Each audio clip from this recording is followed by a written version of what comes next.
I'm Carrie Gard, and welcome to Tea Time with Tech Marketing Leaders. Welcome back to the show. This episode was brought to you by MKG Marketing, the digital marketing agency that helps complex brands build trust with their complex audiences via SEO and digital ads. Complex brands like Extra Hub Networks, a cybersecurity company who MKG went on a 7-year journey that accumulated in a $900 million exit to Bain Capital and Crosspoint Ventures. Thank you, MKG. We are live on LinkedIn and YouTube. If you're here with us, say hello. We look forward to hearing your questions and answering all of them. It's the beauty of being live. We want to know that you're here with us, and we want to make sure that you're part of the conversation. So chime on in. Chime on in. With me today is Aerin Paulo, a marketing strategist and leader. She loves helping early stage companies build marketing functions and teams, and she comes with a book of stellar contractors ready to go.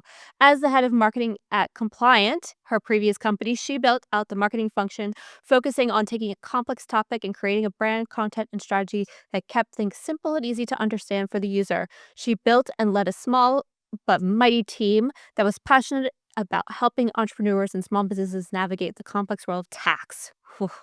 Yeah, to say the least. She's been a team of many times. So she's learned a ton, but she excels the most in marketing strategy, communication, content marketing, go-to market, social media, and demand generation. She is certified in agile marketing, meaning she's super organized, analytical, and able to pivot when needed. She's on a mission to help early stage companies and startups build and scale sustainable marketing practices and develop nimble, amazing teams. Aerin, welcome to the show. Thank you. Nice to be here. I'm sort of kicking myself on not getting your name right because I grew up in a household of DePaulo. So I'm like, I just needed to drop the D, and I was there, and like, how did I mess it up? So yes, It happened. Italian, as you do. So excited to have you here with me. Before we get into the heart of our conversation, which I cannot wait to unpack, you having joined companies one after the other as the first marketing hire and help them build a full marketing team and that journey to help others along the way. I want to know your story. I mean, that's sort of like what you do, but like, how'd you get there, right? Like, that's the brilliance of it all. So whether marketing found us or you found marketing, it's always an interesting journey. So why don't you tell Trevor and I, hello, Trevor. Thank you for joining us. Tell Trevor and I your story, Aerin. What do you do and how did you get there? Sure. So I think to answer your question, I found marketing, but I fell backwards into it. So I was in college when social media was becoming a thing. I think our school was like in the top 100 the first 100 schools to get added to Facebook, and YouTube was becoming a thing. And I was at school for this thing called new media that nobody knew really how to define it. But there was elements of film and photo editing and online storytelling and all of this different mishmash of new media. And I really took to the Facebook and the YouTube of it all. And once I graduated, I got a job in retail and decided to ask them if I could run social media for them, if I could set up their accounts and post for them, run their email newsletter. And they weirdly said yes. So I got the opportunity to start doing that. And from there was able to get marketing jobs. I'm from Central Maine originally, which is a pretty small local area. So there wasn't a lot of job opportunity. So as I got marketing jobs, I tended to be the first or the only marketing person. So it kind of just snowballed from there, and I kept getting the opportunity to build, which I found out I really like. So I keep doing it. That's amazing. Let's talk about the startup energy of it all, especially being in Maine, which isn't necessarily known for its startup scene. Nope, not at all. But apparently it has is it have you been remote all the time to find that startup scene, or did you start in Maine at companies that were startups? What was sort of like that journey and transition from into those companies? Yeah. So when I was in Maine, that was mostly small businesses, which you could call a startup, but there's no VC backing. There's no startup mentality. But Small businesses aren't that far off, if you ask me. Especially a lot of them, you have to convince them that they need to spend money on marketing. It's very difficult to get them to understand how important it is and that you can't it's pay to play, and getting them to understand that was a challenge. And then I ended up moving to Connecticut, eventually, and, around here, really isn't a startup culture either, not much of one anyway, but, I found a remote role, through a startup or at a startup and kinda got into the official startup world from there. Was it a little bit culture shocking going from, like, a small business to an actual to a startup, like or was it pretty similar? No, yes and no. I think there are a lot of similarities between small businesses and startups and the way that they're run and the messes and the fires that you're constantly putting out because nothing is well organized. But at the same time, I think the startup culture is very different. The expectations are much, much higher. The need to not even need, the necessity to track everything is really important. Not only the KPIs for the activities that you're doing, the tactics and the channels, but you as a marketer, how are you doing? How can you prove your value to the executive suite and therefore the VCs to make sure that you get to stay and keep going? Is that sort of like trying to understand, I'm a small business, but I'm not a startup, right? I don't have the same necessary I have my own pressures, not necessarily the same pressures. I have like a byproduct of pressures, right? Because I work with clients who are in the startup scale up stage. And so they have those pressures and I want to support them, but it's not like direct as it is. And so in navigating that world and going from the small business pressures to that kind of mentality, what was the shift there for you of, like, how you sort of showed up in the space? Was it, like was there a different kind of urgency? Was it like, "We got this"? What was paint us, like, a feeling picture for a second. Help us So understand. yeah, my experience, I think, was a bit unique. I actually felt less stressed, than when I worked at the small businesses, and it was very much because of the group that I worked with. The company that I was working at, unfortunately, it folded in September past year, but they built with culture in mind from the start. And the founder had a very clear vision of like, I don't care when you get your work done. I don't care how you get your work done. I don't care where you get your work done. I want you to do your work. I want you to do your best work. If you're not doing your best work, figure out how to do your best work. Take a break if you need to. It was all very modern. And I felt empowered to do that. It was also one of the first roles where I was given um, not just autonomy, but trust. I was hired to do a thing. I had experience doing that thing, and the founder and my teammates put trust in me that I knew what I was doing, and there was no micromanagement. There was no hand-holding necessary. It was nothing but support. It was a really good environment to be in. So I'm sure that's not the same for a lot of folks who join startups. Unfortunately, I kind of wish that was everybody's experience joining every company, but I recognize that's not necessarily possible.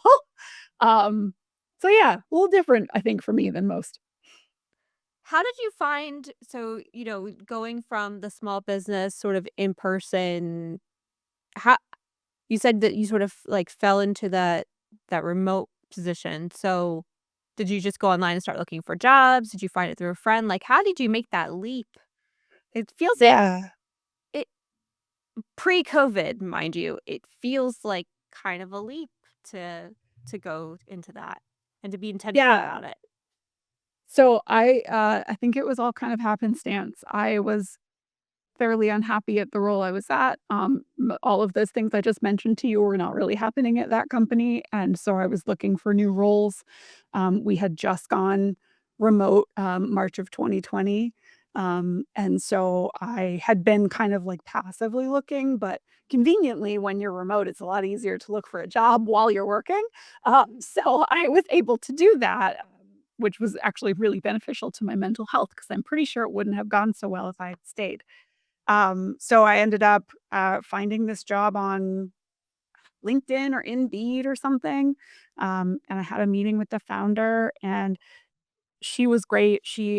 I kind of knew it was a fit right off. She actually asked me in my initial interview with her what I did to, keep track of my mental health and make sure that I was, like, in a good place, and I was like, "That's a weird first interview question, but also amazing." That's so Um, writing that one down. and we got along really well. It was actually funny. So had, she was it was for a head of marketing role, and at the time I was at, like, a marketing manager level, and we chatted, and she came back to me, and she was kind of ready to offer me the role, and I said, "Look, I'm not really a traveler.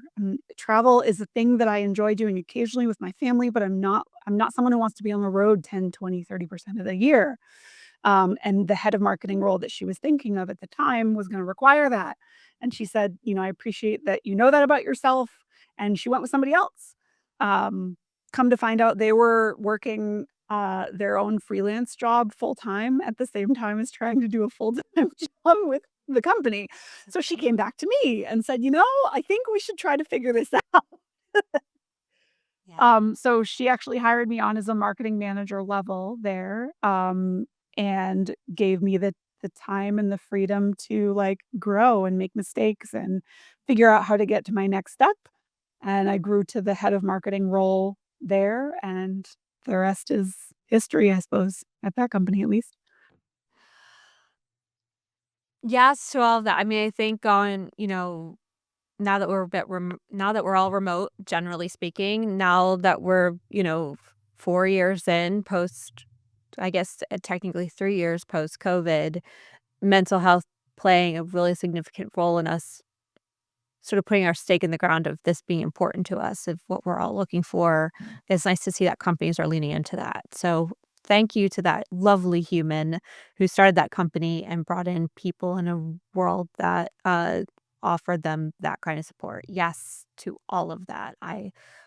I'm so striving for that. That's amazing. Let's talk about where you are now. You got it. You had a bit of a break and now you found a new job. Congrats. Thank you. Your first weekend, how's it going? It's going well. I actually found this at my last role as well. I'm stressed in the good way. Which, like, you don't wanna feel stressed, but also it's because I see all of the possibility. I see all of the things that could be done that aren't being done yet. All of the impact that I could make myself or that I could help the team make together. And I think, I'm an anxious person, unfortunately, by design, so that, I am seeing all of these things. I'm like, "Yes, let's do them now."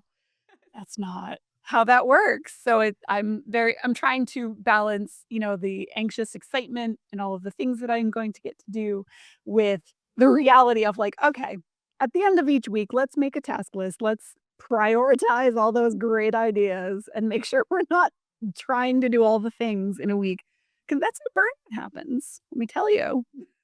Yes, it is how burnout happens, and I love feeling the same way. I have a few companies I'm working with, as their head of marketing, and I just wanna, like, do it all, um, and they're slowing me down by design, and I appreciate that because they wanna get very specific things right, and, it's hard because 'cause I'm like, "But let's go! We have all these things we wanna do, like, go time," and they're like, "Well, yes, and there's we wanna get certain things about this right. It's okay to fail in other ways, but, like, these things we wanna get right." Like, "Okay, fine, you're right."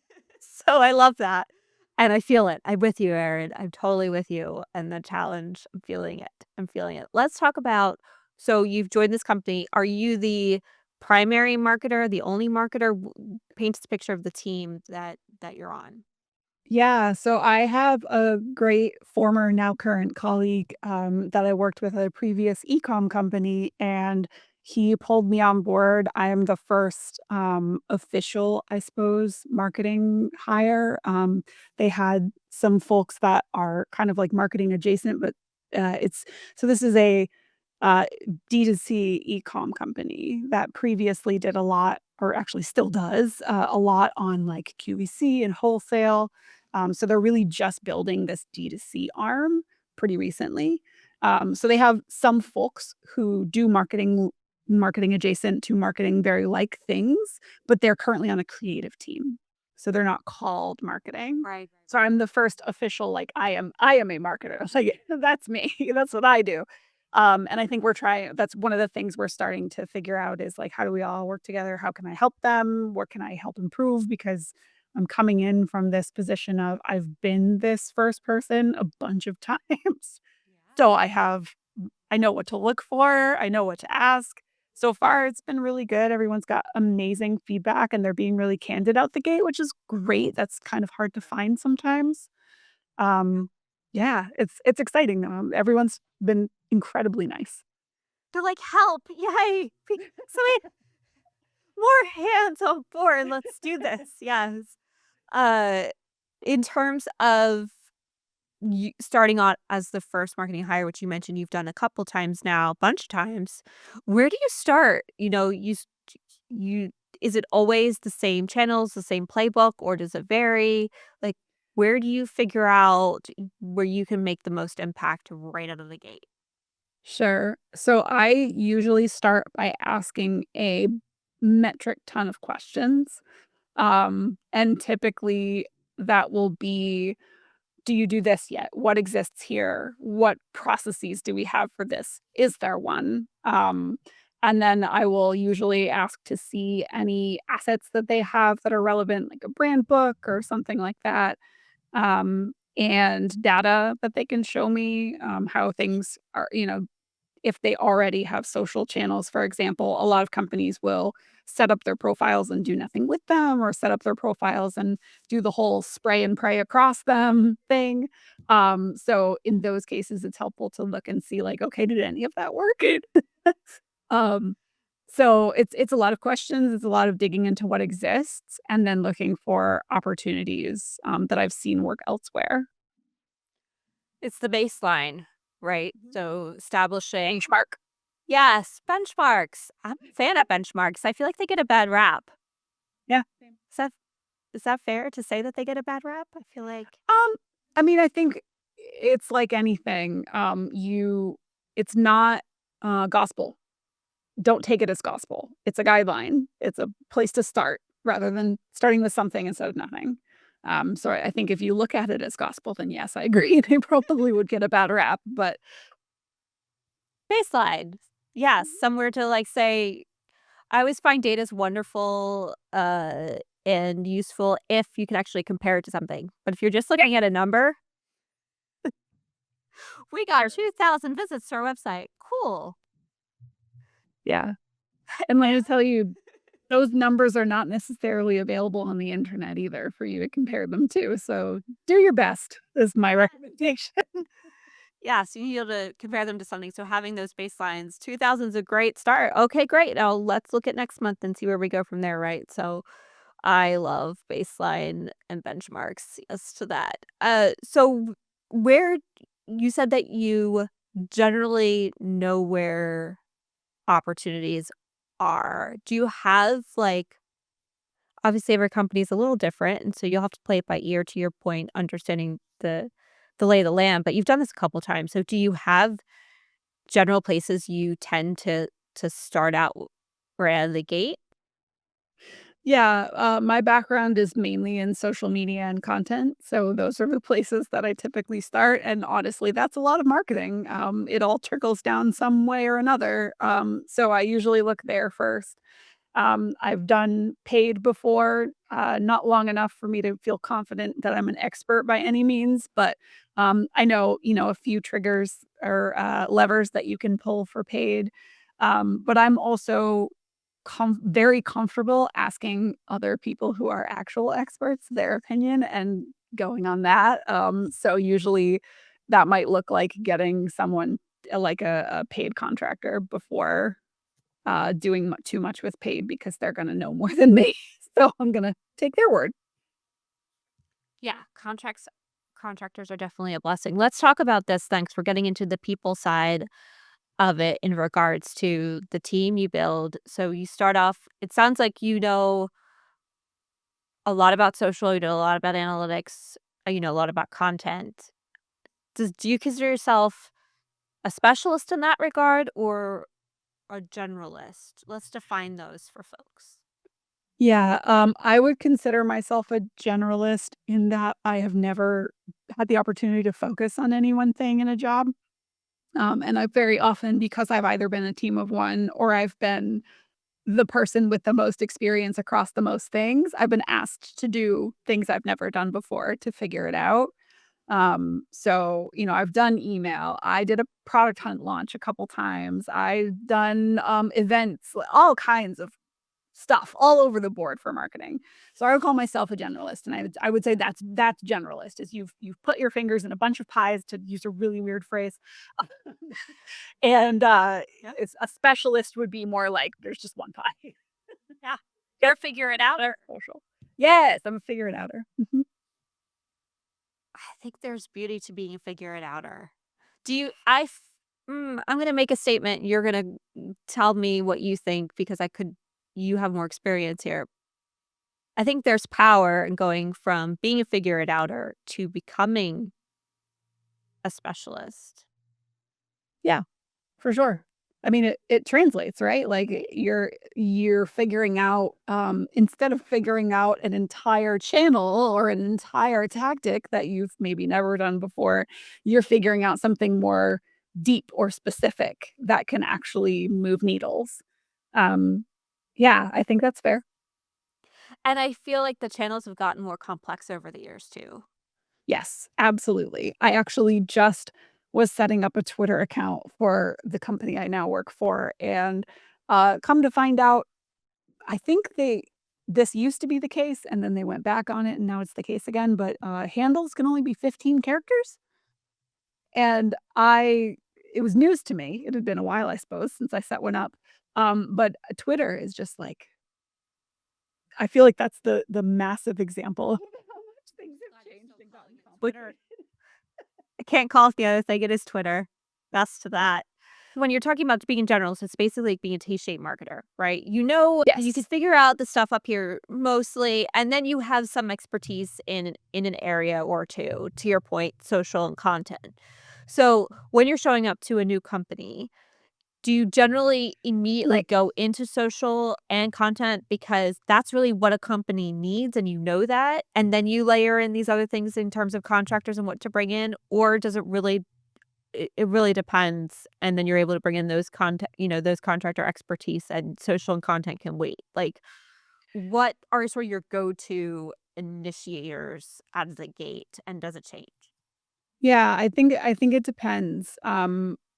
It depends on where the company is and how much they've got. If they've got nothing, then it's a pretty efficient use of budget for me to set up the things that I know well and get those rolling. If they've got something, then it makes more sense to me to do what I talked about kind of at the top, which is like dig into who are you? Why should anyone care? What does that mean? What are we saying to who is our audience? Why do they want to listen to us? What are we saying? And getting answers to questions like that, and therefore using that to drive. Okay, what channels do we use to reach those people and how? Yeah. I think that's a really important step, right? If, like, hopefully they have that figured out, but it sounds like that's not always the case. Or they think they have it figured out. That's always my favorite, where they're like, "This is our audience." But then you look at the customer list, you're like, "Is it?" Mhm. And a lot of companies at the size that I joined them at, not all of them, but a lot of them have never really done customer research. So that not only have they never done market research, they've never done customer interviews. They're not even looking at the data they have. So like all of the questions that get submitted to customer service, that's free marketing data right there. Like what are they asking? Why are they asking that? Is something broken or do they not understand something we could easily educate them on? Getting gathering all that up and figuring out what do we have to work with is important as well. That's so cool because it's the stuff as marketers we see on, like, it feels like a no duh moment, but as a Mhm. marketer, you wouldn't know to use it for that if you Yep. so, yes to fresh eyes, and that being so key and important. So, let's talk about the transition that happens, right? So, you come in, you gather the data, you understand the landscape, you understand what channels they need to activate and where what makes most sense for them, whether it's content and social or layering and some paid. Um, how do At what point does it make sense to get a little more specific? I'm not saying like fully, full on. All of a sudden, you're going like overnight. You're going from a one person team with a bunch of contractors to all of a sudden having a 15-person team of a bunch of specialists. Like, let's build that bridge for people because it needs to be a thoughtful transition. So when do you start thinking about, oh, we need a person? To bring in-house to do a very specific thing. Is that pretty early on? Do you hire generalists to begin with? Sort of talk me through those initial steps. Like, it starts with you, and then what? Yeah, so I think it depends on the structure and the plan. So, not at every company that I've been at, was I in the works to become leadership. So if I'm just a manager and they're not planning on making me anything above that, then it makes sense to have, you're effectively like player coach. You're um, IC slash management. So it makes sense to do as much as you can yourself. And when you are feeling stretched too thin, get support, whether that looks like a contractor or just like a specialist or a marketing specialist, the title, or marketing coordinator, whatever makes sense. I will say that in the year of our Lord 2024, where we have all of these layoffs for almost 2 years straight and all of these amazing humans just getting let go for what feels like no reason. Um, I am leaning towards contractors for as long as I can because I don't ever want to hire somebody I can't keep.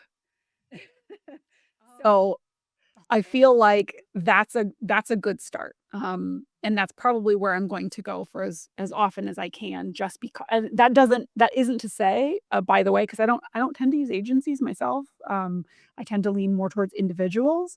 So that isn't to say that that individual couldn't become that full-time hire. In fact, that's a perfect scenario. I actually almost had that happen a couple times in my previous role, which would have been super cool if the company had shut down. But, um, I think treating contractors like their employees to an extent, obviously, you can't control their time, they're still their own boss, etcetera, but including them in things, giving them information, you will get a really great relationship, and you will get a lot of what you get from a full-time employee just without the full-time hours.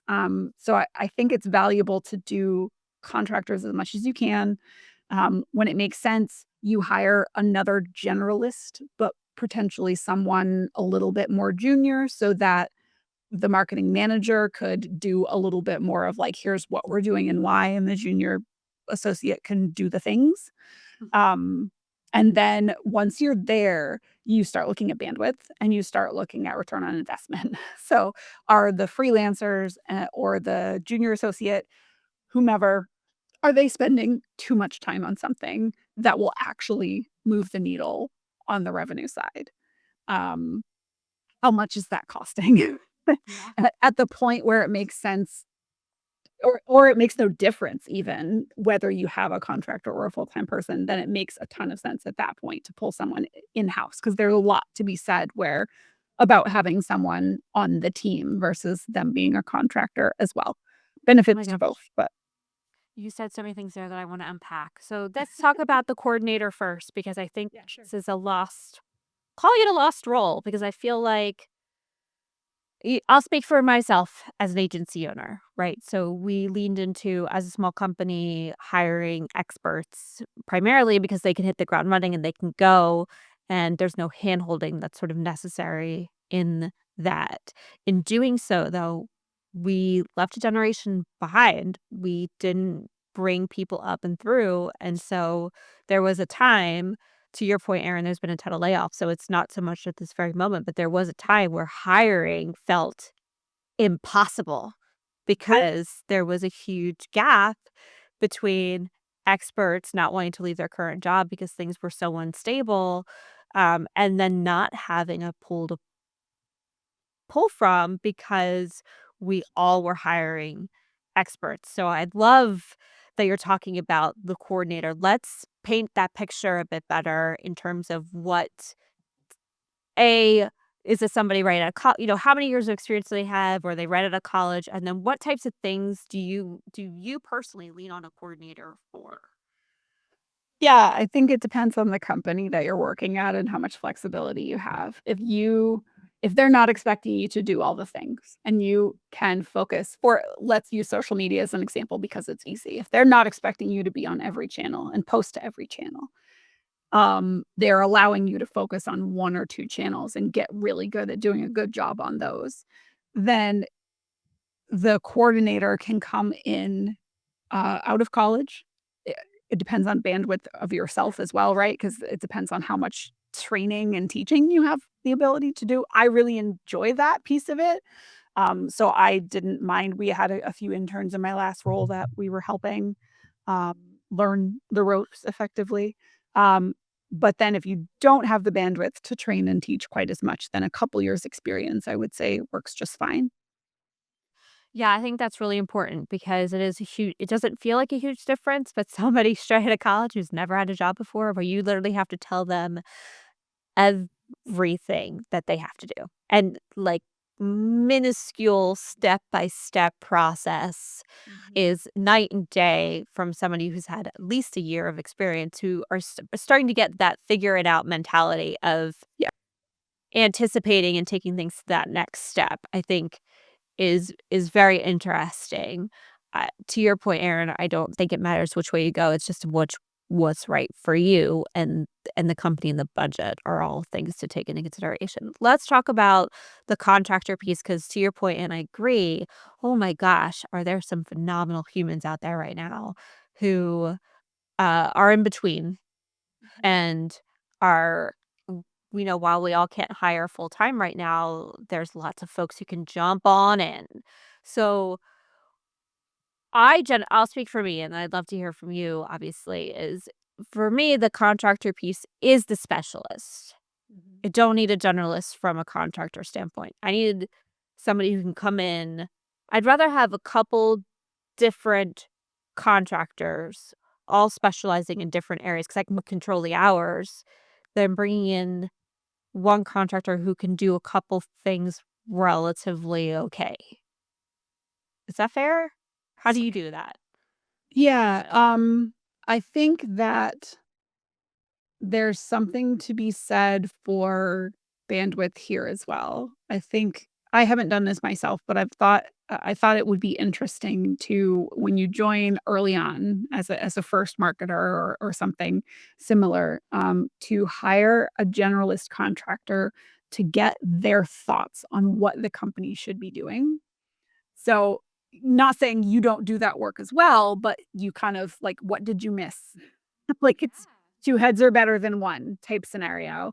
And that can be a temporary situation, or you could bring them on to do something more specific once you get their feedback, because that's the nice thing about generalists is that theoretically they can become a specialist if you need them to. They've done email, therefore you can say, "Okay, can you focus on email for us?" Ta-da! You've already got this person. But I do agree that that's the typical route I go as well, which is like we have a PPC specialist, we have a email specialist, we have a social specialist, um, contractors. So I it depends. Again, that's I think I saw that the other day. That's marketing a marketer's favorite phrase. It depends. It is. It really is. And it does. I think what's fascinating and helpful in these conversations is hearing what you've done in the past to work for you. So it's helpful to see like, okay, this is how you've used these particular roles. And I love that you're talking about contractors in particular in a way that's like a gut check. Especially as a single uh, as a single hire, like as an island, you need a thought partner. Mhm. You need somebody to bounce we are out loud I don't know about all marketers, but generally I feel like we're out loud processors. Yep. We need to hear things like together. Am I crazy? Thought through it. yeah, talk through it, hear their points of view, their expertise. The other thing I heard you say that I really loved was when you're thinking about contractors, you might need a specific thing, but you might find a generalist who can start there, or maybe they see a bigger picture and then they hone there. But there's interesting ways to start thinking about generalist versus specialist, and that it's not necessarily a person being a generalist or a specialist, but a thing being general strategy, overarching, uh, navigation, and then being able to hone into a specific area to get something done. So it's an interesting way of thinking about the conversation in that way as well of what I hear you saying, which I love. Um, in terms of that first hire, when you do start getting more specific, I feel like content's probably a really great area to start because it's so time consuming, right? To do it well. Yes, and that is an area that I can write. I enjoyed English in all of school, but I wouldn't call myself a copywriter, and I would not say that I am anywhere near as good as the contractors that I've worked with either. So I tend to, for myself, I focus on the what are we talking about? How do we get there? How do we talk to these people? How do we answer their questions? How do we educate them? The big questions, and then the contractor tends to help me with, um, m maybe they can help with what the best channels are. They'll be a gut check for me. They are very often, if they're not experts in SEO, they're knowledgeable enough where you can do something good, and SEO, I feel like you would know. I feel like it's been changing to the point where, you don't need to be quite so technically knowledgeable about it because the whole point is search intent. The whole point is getting the right content to the person who needs it in the right place. And AI is doing weird things with that now, but the point being, Don't rely on you AI. I can was gonna say that. oh, no, no. Just, Yeah. like, it's gonna be real interesting to see what that does to content considering what's showing up above the fold now, and then ads, and then organic. Contractors the content contractors I've worked at with have all been fantastic, and they all have they're almost generalist specific generals or something like that, where they know a little SEO, they know a little strategy, they know a little content, they know a little, analytics and distribution and all of the things that are encompassed under content, um, which is very helpful to someone like me who's I've got a bit of expertise in some of those areas, but not in all of them. And again, when you're a solo marketer, you need gut checks, you need folks to talk to. I think it's my community, my marketing community, has really grown really just like in the last 6 or 8 years. I didn't know any other marketers for so long, and I can't tell you how lonely that was and how hard it was to get work done. I relied on the internet so much. HubSpot blog, like, that's all I had. Search your friend. I don't know what the catalyst was. Maybe it was LinkedIn, but it does feel like maybe it was COVID. But community has definitely stepped itself up in terms of how we navigate the marketing world and lean on each other a bit more, which I am so grateful for. It's how we met. We met marketing women um, community. If you are a woman in marketing and you're not part of this community, hop on in. I will share a link. Yes, that is fantastic. Um, the women who run it were actually on my podcast, Gabrielle and Natalie, wonderful humans who've built a wonderful network. And I think that has been an absolute fuel to how we find each other and find great people to work with. I just found somebody through um, I don't know if you know Matt Delman. He was on my podcast a while ago. He's also a content writer in cybersecurity specifically. I know you're more in the B2B SaaS and tax space, but these worlds collide all the time. Anyway, he just made a reference for me to somebody in his network who's a PPC contractor who's amazing. I can't wait to work with this human. So yes to our network becoming so important, and thank goodness for that because Google could only get you so far back in the day. Yes. So, yes to that.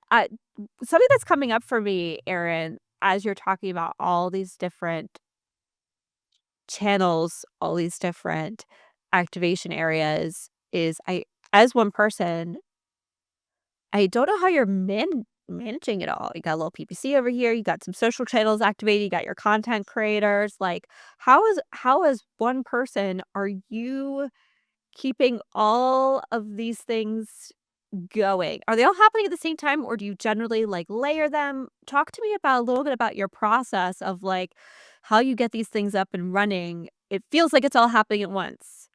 I don't know if that's the case, though.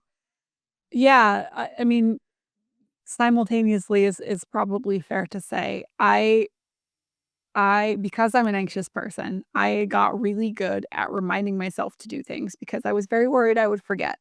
And that has somehow translated into me being very organized. So I typically have a project management system, whatever they allow me to get or whatever I can get for free, depending on the budget. And I try to put everything in there. And since, like you mentioned, being agile certified and learning more about how that system works, I will very often do like a now, next, later list, and then have like a backlog, future log type thing for all my ideas because I wanna do all the things. And when I get contractors in the group, I add them to that and we start having stand-ups. I typically, especially if they're at least part-time, if I have like a 20-hour a week or more contractor, we have a one-on-one, and then I try to do a stand-up with everybody, so all the contractors. We find a time that it works for all of them plus me or all of them plus, the couple other humans on my team plus the contractors. Not that they're not humans, but you know what I mean. And we try to have a one-on-one and a stand-up every week so that everyone knows what everyone's working on. It's the opportunity to chat and get to know each other because 'cause you're still a team even if you're not officially on the team. Agreed. It's an opportunity to ask for support. Sometimes you have to kind of, like, bug people to ask for help, and that's a good reason to get in there. And it's also a really good time to bring up blockers. Like, is somebody else not getting something done, which is blocking you? Or is there some red tape that I could help cut through? Um, so yeah, to answer your question, project management system, I'm also a huge fan of Notion, or some similar tool for documentation so that the next time you bring a contractor on, you have it all written down and you can just share it with them. Yeah, it's That'd be just been a lot of fun. yes, it's been a lot of anxious organizing, I guess is what I can say about that. Yes. I think that's so key. I love that you bring contractors in too, in terms of a team-oriented way. I do the same thing. I have them join, stand-ups. We have a retro every other week that I have them join. I even have them join all hands. Like, "Here's what's going on in the company, and here's how you're impacting it." Like, I think that's so key to making sure that they don't feel I don't think contractors are just they're not outsiders, they just have less hours.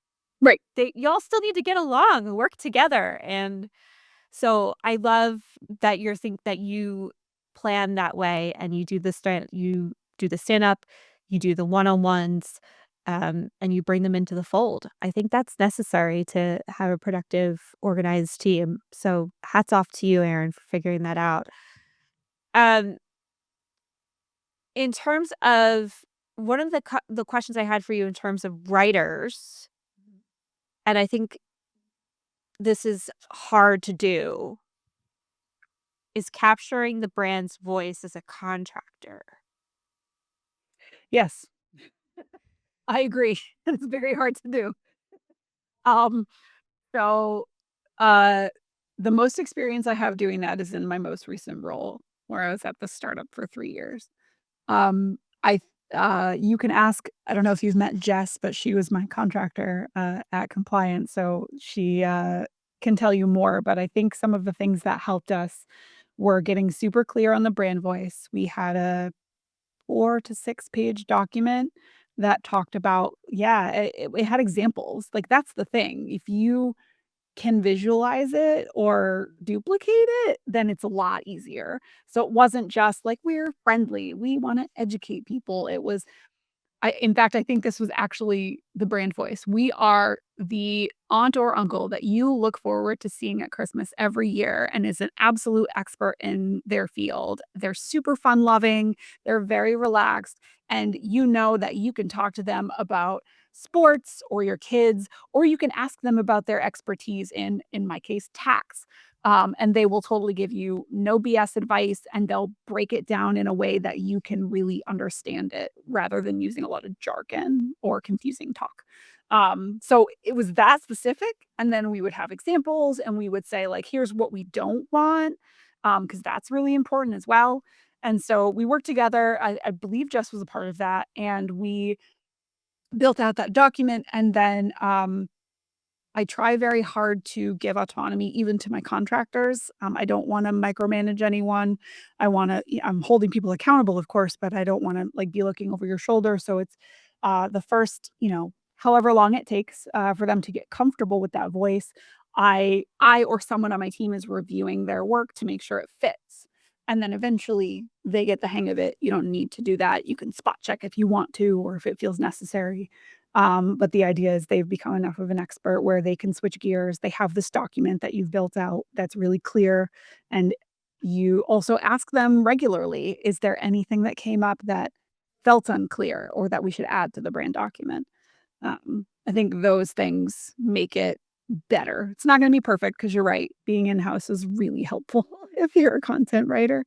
But I think that's a good way to go. I love the, like, aunt uncle piece, like, actually attaching it to sort of a persona, like a person that you could feel like you were sitting next to and having a conversation with, like, that's so cool. I'm thinking about that for our own brand. That is, Oh, well, yeah. Sail away. I'm totally stealing that. That is fantastic. Erin, I love this conversation and I could clearly keep going. Help people make that leap now. They've they've been the first hire. They've brought on their horde of contractors to help them get started. They're on their way. Now they need to scale and they need to go. Do they keep staying course with bringing in the contractors, maybe a hire here or there, or do they have to switch gears? It depends. It depends on where your company is. If you're a startup and you just went for your Series C and you have a bazillion dollars, then it's a lot easier to say, take a look at the contractors, ask them how much more they could be doing if they were doing it full time. Assuming you trust your contractors, they will give you a good solid answer on that, and you will be able to do the math of what's their hourly, how does that translate to 40 hours a week plus benefits, and then figure out the math of if that makes sense. Um, Otherwise, I mean, honestly, if you can go and find contractors that will stick with you for a while, then that's great. I would keep doing that. If you have the bandwidth and you've triple checked the numbers so that there won't be layoffs in the future, ideally, then I think hiring on a couple in-house folks is always helpful, especially just because you have someone else available to help or answer questions or do a thing at the same hours you're working for the most part. That's a good point. That's not something we've touched on. Let's wrap this up with that in terms of how you navigate the accountability piece with contractors. It's a lot easier to hold internal people accountable.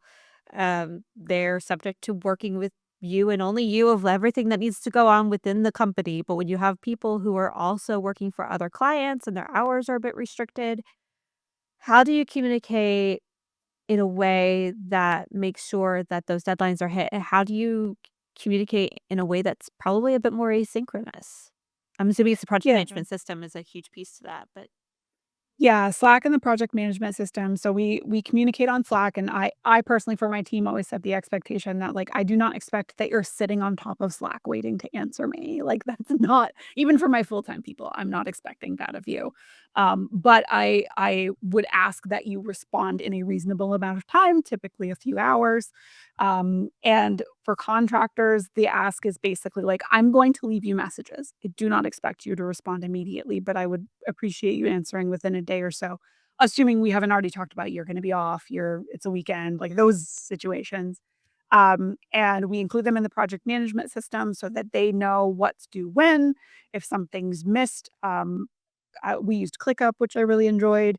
So it will send me an email and then I can touch base with them and say, like, what happened? How can we prevent this in the future? Um, and in my case, our contractors were so fantastic that we kept a lot of them for a long time and they had their own OKRs that they were kind of responsible for, obviously with me as a backup. So our PPC folks, they were trying to hit specific numbers, specific um, users onboarded through the ads. So they spoke to that every time we had a meeting as a group. I love it. Wow, that's a lot of trust putting that on contractors to actually own numbers. I mean, as vendors, that happens to us, but, I guess it's similar. That's awesome. I think that, again, that brings them into the fold, that makes them feel empowered, that holds them accountable naturally. Oh my gosh. I love this conversation. Erin, I am oh, it's so helpful to just think about a different way to do it, especially when you're in a crunch right now where there was probably a ton of layoffs that happened and you went from having a whole team at your fingertips to being a team of one and how you might navigate that. And this is a brilliant way to think about this lovely web of contractors that you bring in on very specific hours to do very specific things to get things off your plate. You don't have to do it all. Mhm. It's really hard to, like, navigate and to feel. You don't have to do it all. It's so true. Ugh. I think getting to the point where you're comfortable calling out when you're overloaded is really important as well. Hopefully, you have leadership that supports that. But even with contractors, sometimes you can't do it all. Sometimes things have to be deprioritized. And when people come to you and say, "Hey, can you do this thing?" Getting comfortable saying, "Absolutely. What can I push off in order to get it done?" And also, when do you need it by? Asking for dates. Ask for dates and ask for prioritization, always and every time. Very helpful. So helpful. I'm terrible at that. And yes, Same. to the importance of that. So so bad. Erin, where can people, before I ask you my last question, we do my people Yeah. first question, where can people find you? Where can they learn more about if they want to become a contractor maybe of yours? What's the best place to get in touch? LinkedIn. Yeah, it's a good home base for us Yep. all. For us all. My other stuff is all personal because I have a kiddo and I keep that private for him. Yes to that. Yes to that. I love Erin, last question for you before you are more than a marketer. Uh 2024. We've figured out this COVID thing. It's here to stay. We're navigating it. It is what it is, but we're traveling. The world is open again. Remote work is here to stay. What are you most looking forward to in this new era, this new dawn? Uh, that is a great question that I don't have an answer to. Because it's the answer is not nothing. I know that. I am trying to I don't do New Year's resolutions. I do words, focus words. And this year, my focus words are curiosity and balance. So, balance to figure out and making sure I have that work life balance. I'm signing off at the end of the day and not thinking about work, that sort of thing.